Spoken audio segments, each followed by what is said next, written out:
Hey guys, have you ever used a mirror to get ready in the morning or perhaps maybe taken a duck-faced selfie? If so, then you should check this video out. Mirrors come in several shapes, and the first shape that we're going to talk about is a planar mirror, which is probably one that you're most familiar with considering you probably use it every day. A planar mirror just means a flat mirror. So we have an eyeball here, which is detecting the light rays being emitted by my object.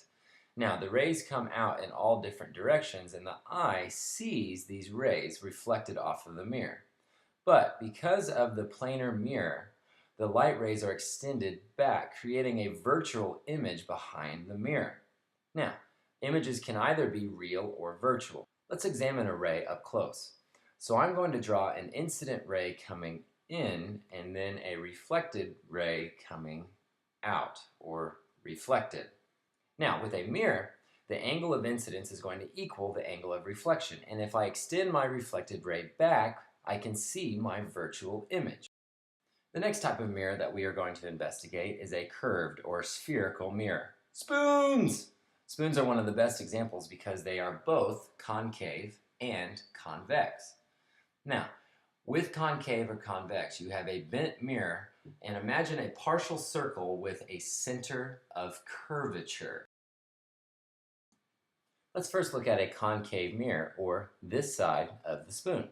To do this, I'm going to first draw my curved mirror. Then I'm going to put its center of curvature.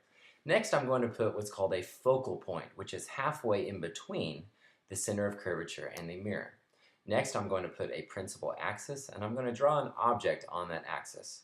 Then, I'm going to draw a ray diagram. This is done by drawing two rays, the first of which is drawn from the top of the object straight towards the mirror. Then, the reflected ray is drawn through the focal point. The next ray is again from the top of the object, but right through the focal point and then reflected back parallel to the axis. This point of convergence is where my image can be. Images can be upright, inverted, magnified, real, or virtual.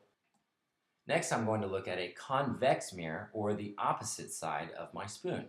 Again, I start by drawing my center of curvature and my mirror. Then I'm also going to put a focal point, but now I'm going to put a focal point on both sides of the mirror. Then I'm going to draw the object, and it looks like it's on the opposite side, but again my light is coming in because the mirror is convex. I still draw two rays, the first of which is from the top straight towards the mirror. Then the light is reflected, but it's reflected lined up with the focal point and then extended back.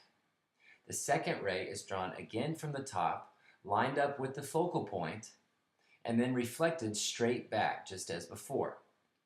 Now, there's no point of convergence on this side of the mirror, which means I'm going to have what's called a virtual image, meaning my image is behind the mirror. I extend my rays back, and this is where my image is. Here's an object that is inside the focal point with a concave mirror. Again, straight towards the mirror, reflected back to the focal point. Now my second ray is lined up with the focal point directed towards the mirror and then reflected straight back. As you can see, no point of convergence on the other side, so I must extend my rays back.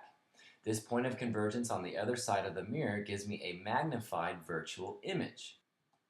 This is how a makeup mirror works, so you can tweeze all of those annoying eyebrow hairs.